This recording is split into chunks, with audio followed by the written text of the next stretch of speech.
Precisamente cuando el pueblo de Dios iba a ser liberado y Moisés le decía al pueblo el mensaje que nuestro Padre Celestial había mandado, todo el pueblo se postró rostro en tierra. Permítame recordarles lo siguiente: hoy en día la iglesia cristiana no está dirigiéndose a Dios como debemos de dirigirnos. La iglesia cristiana está haciendo una reverencia a Dios sentados, parados o de cualquier otra forma, menos como Dios manda. En la presente yo he tocado ya varias veces este tema de una cita bíblica maravillosa, la cual es la cita que me llevó a mí a los pies de Cristo y a ejercer este ministerio. Les recomiendo esta cita bíblica porque el procedimiento y la ejecución en la vida de cada uno de nosotros los seres humanos nos permite poder estar seguros de que la pandemia allá afuera, que está allá afuera, no entrará a nuestras casas, no entrará a nuestros hogares, no entrará a nuestra iglesia y mucho menos a la membresía de la iglesia en obediencia. Le pido por favor, continúen con sus Biblias abiertas y vayámonos a Segunda de Crónicas 7, 14 al 16. Allí nuestro Padre Celestial da una maravillosa esperanza a todos los seres humanos. Esto no fue solamente para el Antiguo Testamento, esto aplica para el Nuevo Testamento. Permítame recordarles la frase de esta iglesia, la frase y regla de oro de esta iglesia. La Biblia ha sido un eterno pasado y un eterno futuro en un presente. La Biblia está más actualizada que las noticias de los próximos 10 años, de los próximos 50 años. Observen cómo nuestro Padre Celestial nos decía a través de su santa palabra hace 3320 años lo que iba a ocurrir en este presente año 2020, siglo XXI, y nos da las herramientas, hablándolo humanamente y hablándolo espiritualmente, nos da la bendición, que es un mandato acompañada de una promesa. Un mandato, si no se abraza y no se une a una promesa, no tiene su función. Sígame con alto cuidado. Segunda de Crónicas 7, 14 al 16. Es un mandato. Si mi pueblo que lleva mi nombre primero se humilla, nosotros debemos de hacer lo que nuestro Padre Celestial Jehová manda en Segunda de Crónicas 7, versículo 14. Si mi pueblo que lleva mi nombre se humilla y ora y me busca y abandona su mala conducta, si nosotros hacemos eso, Él nos hace una promesa.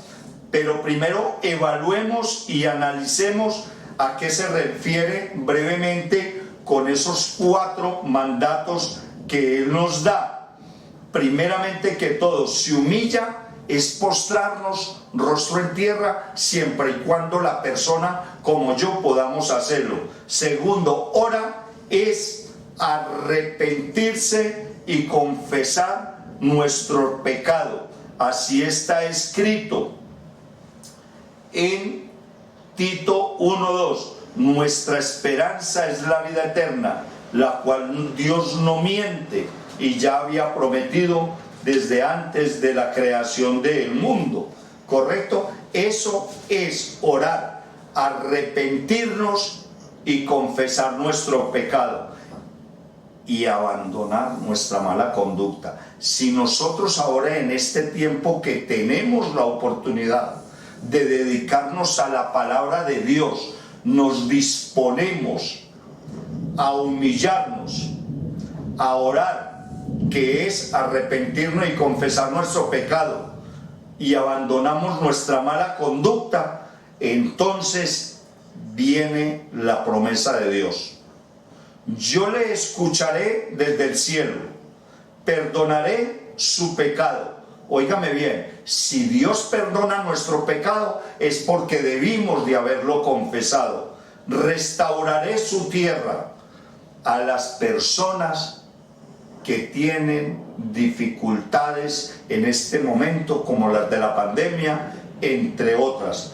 Versículo 15, mantendré abiertos mis ojos y atentos mis oídos a las oraciones que se eleven en este lugar.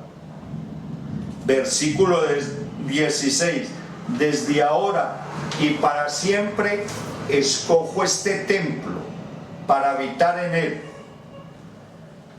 Mis ojos y mi corazón siempre estarán allí. Ahora, tengamos de presente que Dios no miente, y como les decía hace un momento, escrito está en Tito 2, nuestra esperanza es la vida eterna, la cual Dios no miente, y ya lo había prometido desde antes, ya no lo había prometido desde antes de la creación del mundo. Damas y caballeros, ¿qué tenemos aquí? Que debemos de hacer lo que Dios manda, al igual que debemos de hacer lo que las autoridades en presencia de nuestros gobiernos mandan. Si nosotros cumplimos con lo que Dios manda, Dios cumple la palabra a Él, pero al mismo tiempo debemos de obedecer los mandatos que el Estado colombiano, en este caso, desde donde estamos transmitiendo, manda. Y tenga la plena seguridad que no habrá pandemia ni poder maligno que aborde esta iglesia. Permítame hacerles un comentario, una cita bíblica donde nos comenta en Mateo 13, 10 al 15, una revelación fabulosa. Muchas personas no han abordado este tema de la forma en que esta iglesia, en mi representación por la revelación del Espíritu Santo en la Biblia, muchas personas no lo han abordado y tienen ese problema de afuera, precisamente porque no saben. Y la palabra de Dios no solamente está para todos nosotros los pastores del planeta entero, no solamente para nosotros, no solamente para la membresía de las iglesias que se congregan en cada una de las iglesias, la cual nosotros los pastores atendemos. Esta promesa está para el mundo allá afuera que no conoce la palabra de Dios. Le voy a explicar. Estaba nuestro Señor Jesucristo predicando la palabra. Váyanse a las Biblias para terminar esta conferencia número 3. Váyanse a las Biblias y le digo a ustedes, le doy a saber a ustedes por qué nosotros los pastores, los evangelistas, los que predicamos la palabra de Dios, sabemos que esto es cierto y se nos ha revelado a nosotros, los pastores de la iglesia, y como repito, a quienes predicamos la palabra. Mateo 13, 10 al 15. Los discípulos se le acercaron y le preguntaron: ¿por qué le hablas en parábolas a la gente? Jesucristo le predicaba a la humanidad de ese entonces en parábolas. Versículo 11. Le responde nuestro Señor Jesucristo en privado a los discípulos: a ustedes se les ha concedido conocer los secretos del reino de los cielos, pero a ellos no. Versículo 12.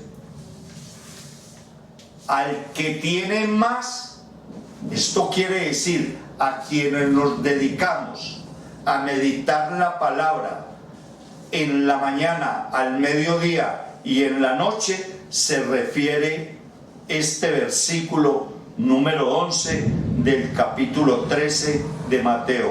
A ustedes, no solamente a nosotros los pastores, sino a la membresía de la iglesia, se les ha concedido conocer los secretos del reino de los cielos, pero a ellos no. ¿Y por qué a ellos no? Se refiere al mundo, porque es que el mundo anda pensando, diciendo y creyendo que es como a ellos les parece, y hacen de un lado la Biblia. Ya muchas veces les he dicho en conferencias anteriores que muchas personas dicen: no, pastor, déjeme así, déjeme tranquilito, que yo con Dios, yo sé cómo me las arreglo, déjeme, yo me entiendo con Dios. Otros dicen: pastor, yo con mi religión tengo, con la que me enseñó mi papá y mi mamá. Yo creo que ustedes me han oído decir estos ejemplos. Continuemos con esos mismos ejemplos, que esos tienen validez también para la presente. Otros dicen: no, pastor, déjeme primero, yo lo pienso y yo le aviso. Qué arrogancia, qué irrespeto, no a nosotros los pastores, sino a la palabra de Dios. Bien, entonces cuando en el versículo 11 nos dice que a nosotros se nos ha dado a conocer los secretos del reino de los cielos, pero a ellos no, es porque nosotros mantenemos siempre pensando, estudiando y, y practicando la palabra de Dios. Y ojo a esto, escuchen bien. Al que tiene, versículo 12, al que tiene la palabra de Dios en práctica y por obediencia, se le dará más y tendrá en abundancia. Al que no tiene, o sea, al mundo, que andan pensando que es como a ellos les parece, hasta lo poco que tiene se le quitará. Por eso les hablo en parábolas. Damas y caballeros, él continuó leyendo el versículo en cuestión. Porque aunque miren, habla del mundo que no obedece la palabra de Dios. Aunque miren, no ven. Y aunque oyen, no escuchan ni entienden. Porque cuando uno le lleva la palabra de Dios a la persona y la rechaza, ven pero no quieren ver, oyen pero no quieren escuchar, y escuchan y no entienden. A ellos se cumple la profecía del profeta Isaías. Por mucho que oigan, no entenderán. Por mucho que vean, no percibirán. Porque el corazón de este pueblo, óigame bien, no lo digo yo, lo dice la santa palabra de Dios en Isaías versículo 15. Porque el corazón de este pueblo se ha vuelto insensible, se les ha embotado los oídos y se le han cerrado los ojos. Mire qué bendición este último versículo de Isaías. De lo contrario verían con los ojos. De lo contrario verían con los ojos. Con los oídos entenderían. Con el corazón se convertirían. Y ojo a esta frase tan maravillosa: y yo los sanaría. ¿Qué quiere decir esto? Que si nosotros nos volcamos a la palabra de Dios, la analizamos, la estudiamos, le preguntamos a nuestro pastor, membresía de la iglesia, ¿qué significa esto o aquello en la Biblia? Entonces ustedes como nosotros lo pondríamos en práctica y Dios cumpliría lo que Él nos promete. De lo contrario verían con los ojos, oirían con los oídos, entenderían con el corazón y se convertirían. Dice nuestro Señor Jesucristo: y yo los sanaría. Damas y caballeros, solo nos queda colocar en obediencia y en práctica la palabra de Dios. A continuación, la conferencia número 4. Muchas gracias.